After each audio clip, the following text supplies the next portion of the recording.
morning students. Today we do next chapter measures of central tendency. First mean करना. Mean is also known as average or arithmetic mean. Mean ਨੂੰ ਹੋਰ ਕਿਹੜੇ ਨਾਮ ਨਾਲ ਜਾਣਿਆ ਜਾਂਦਾ? Average, ਮੱਧਮਾਨ ਜਾਂ arithmetic mean. Mean is represented by x ਦੇ ਉੱਪਰ ਬਾਰ. ਠੀਕ ਹੈ, mean ਨੂੰ x ਦੇ ਉੱਪਰ ਬਾਰ ਦੇ ਨਾਲ represent ਕੀਤਾ ਜਾਂਦਾ. An average is a single value within the range of data which is used to represent all the values in the series. Average ਕੀ ਆ? ਉਹ single value ਆ. Average means mean ਕੀ ਆ? ਉਹ single value ਆ within the range of data. ਜੋ data given ਹੈ ਉਹਦੀ range ਦੇ ਵਿੱਚ ਹੀ ਹੁੰਦੀ ਹੈ, which is used to represent all the values in the series. ਜਿਹੜੀ series ਦੇ ਵਿੱਚ ਸਾਰੀਆਂ values ਜੋ given ਨੇ ਉਹਨੂੰ represent ਕਰਦੀ ਹੈ. ठीक है, वो सिंगल वैल्यू जिहड़ी सीरीज़ दे विच सारियां वैल्यूज़ नूं रिप्रैजेंट करती है और वो रेंज दे विच ही हुंदी है. That is called average. Example series है 4, 8, 12, 16, 20, 30. एवरेज किवें फाइंड करते हैं? जिन्नियां टर्म्स गिवन ने सारियां नूं प्लस करके divided by number of terms.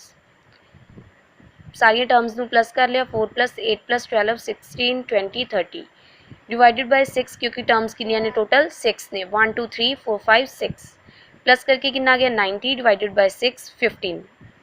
Average कितनी आ गई 15. देखो 15 है, जो सारियां वैल्यूज़ गिवन ने ये नियर अबाउट ने 4 8 12 16 20 30. इस करके सारियां वैल्यूज़ ये नियर अबाउट ने ये रेंज दे 15 एक इदां दी सिंगल वैल्यू है जिहड़ियां सारियां वैल्यूज़ दे नियर अबाउट है. That is called average. First देखो, according to Simpson and Kafka a measure of central tendency is a typical value around which other figures concrete. Simpson ते Kafka की कहते हैं कि सेंट्रल टेंडेंसी दे वो माप है मीन कि वो टिपिकल वैल्यू आ जाती है जिहड़ी कि सारियां वैल्यूज़ दे अराउंड होंदी है, सारियां वैल्यूज़ दे नियर अबाउट होंदी है. ठीक है. Next types of average. Types 3 types ने main. Mathematical average, positional average, commercial average. Mathematical average अगे 3 टाइप्स से विच डिवाइड है. Arithmetic mean, geometric mean, harmonic mean. Positional average, median and mode. Commercial average, moving average, progressive average and composite average. First आप करना arithmetic mean AM. Next mean start करने तो पहला तुहानूं सीरीज़ बारे पता होना चाहिए. फस्ट सीरीज़ दे विच 3 टाइप्स ने सीरीज़ दियां. फस्ट हैगी individual series, second discrete series, third continuous series. Individual series केड़ी सीरीज़ है जिहदे विच ओनली एक्स गिवन हुंदा है, एक्स टर्म्स गिवन होणगियां, उहदी कोई फ्रीक्वेंसी नहीं गिवन होगी. That is called individual series. Discrete series जिहदे विच एक्स दे नाल उहदी फ्रीक्वेंसी भी गिवन होगी. फ्रीक्वेंसी की हुंदी है कि एक टर्म जो गिवन है वो कितनी बार आती है. ठीक है, जिदा एक्स है 11 13 15 17 19 तो फ्रीक्वेंसी मान लो 11 4 टाइम आया तो फ्रीक्वेंसी कितनी होगी 4. 13 6 टाइम आया तो 6. 15 5 टाइम तो 5. 17 3 टाइम तो 3. 19 8 टाइम तो 8 फ्रीक्वेंसी. जदों एक्स सीरीज़ के नालों दी फ्रीक्वेंसी गिवन होवे that is discrete series. Continuous series वैन class intervals and frequency given. जदों क्लास इंटरवल के नालों दी फ्रीक्वेंसी गिवन होवे that is continuous series. Class intervals देखो 0 to 5, 5 to 10, 10 to 15, 15 to 20, 20 to 25. Frequency कितनी है 2 5 7 6 3. सेम इदा ही ये भी 0 to 5 इंटरवल जो क्लास इंटरवल है ये 0 ले लेंगे. 1 2 3 एंड 4. 5 ये इनकलूड नहीं होगा. 5 नैक्सट इंटरवल के इनकलूड होगा. तो ये 0 तो लैके 4 तक टर्म्स सारिया टर्म्स कितनी बार आई सिर्फ 2 टाइम्स आई. मीन सारिया टर्म्स ने 2 आई तो फ्रीक्वेंसी होगी 2. ठीक है. फस्ट आप करना है. First we do individual series. Individual series करनी है. ये 3 मैथड ने. First method direct method, second shortcut method, third step deviation method. First method करना direct method for individual series. अपन इंडिविजुअल सीरीज़ गिवन है 160 120 150 200 एंड 180. ये एक्स गिवन है. तो डायरैक्ट मैथड की है summation X upon N. Summation X का meaning की है सम ऑफ ऑल टर्म्स. जिन्नियां भी सीरीज़ दे विच टर्म्स ने सारियां टर्म्स का प्लस. एन की है नंबर ऑफ टर्म्स. अब किते एक्स सीरीज़ नूं लिखिया, उहदा प्लस लिया, सारियां नूं प्लस करके कितना आ गया 810. Formula summation X upon N apply किया. समिशन एक्स की वैल्यू 810 फिल करती. ठीक है, क्योंकि ये की है एक्स सीरीज़ का प्लस. एन की है नंबर ऑफ टर्म्स. कितनी टर्म्स ने 1 2 3 4 5. 5 के नाल डिवाइड करता. डिवाइड करके कितना आ गया 162. ठीक है, एवरेज कितनी आ गई 160।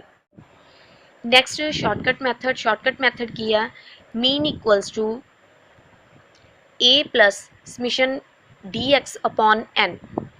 देखो ए की ਇਹਦੇ ਵਿੱਚ A is taken from X, A assumed mean है ਜਿਹੜਾ कि अपने ਵੱਲੋਂ सपोज किया जाऊगा तो किहदे विचों लिया जाऊगा एक्स सीरीज़ ਦੇ ਵਿੱਚੋਂ डी एक्स एक्स माइनस ए एक्स सीरीज़ ਦੇ ਵਿੱਚੋਂ जो एज्यूम किया मीन ਉਹਨੂੰ माइनस करके की आ जाऊगी series d x n number of terms. Numerical देखो एक्स सेम आप स्टेटमेंट ਲਈ है 160 120 150 200 180। ए ਲੈ लिया सब तो छोटी टर्म, तुसी कोई भी टर्म एज्यूम कर सकते हो, सब तो छोटी लाओगे तो जो डी एक्स है सारा पॉजिटिव आऊगा। जे कोई थोड़ी बिगेस्ट टर्म लेने हो तो टर्म्स नैगेटिव भी आ सकती हैं, ठीक है, तो कैलकुलेशन थोड़ी ध्यान ना करनी पऊगी। तो ये ए 120 ले लिया सब तो स्मॉल टर्म ली तो उन्होंने सारी एक्स के विचों माइनस किया 160 माइनस 120 कितना आ गया 40, 120 माइनस 120 0, ठीक है, 150 minus 120 30, 200 minus 120 80, 180 minus 120 60।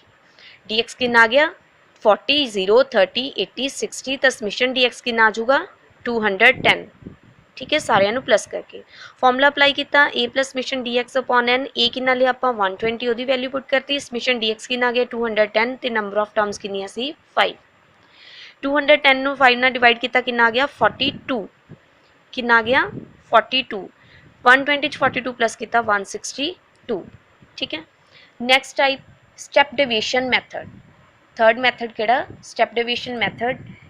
Step deviation method दे विच mean equals to A plus summation D x dash upon n into C. Same ये ए किवें लवांगे एक्स दे विचों लेना, d x x minus A आ जाऊगा। जदों आपां डी एक्स दे विचों सी कॉमन ले लांगे तो डी एक्स की बन जूगी डी एक्स डैश, एन की लेना number of terms. Same statement ਲਈ ਆਪਾਂ एक्स 160 120 150 200 180। इदां ही ए ले लिया एज्यूम किया 120, 120 ਨੂੰ एक्स ਦੇ ਵਿੱਚੋਂ माइनस किया कितना गया 40 0 30 80 60। सेम शॉर्टकट मैथड ਨਾਲ उस तो बाद मैं डी एक्स ਦੇ ਵਿੱਚੋਂ देखा कि सारिया टर्म्स किहड़े टेबल ते आउंदियां ने, सारिया टर्म्स 10 के टेबल से आउंदियां ने, 10 मैं कॉमन ले लिया, सारिਆਂ ਨੂੰ 10 ਨਾਲ डिवाइड किया, 40 डिवाइडेड बाय 10 कितना आ गया 4, 0 divided by 10 0, 30 divided by 10 3, 80 divided by 10 8, 60 divided by 10 6।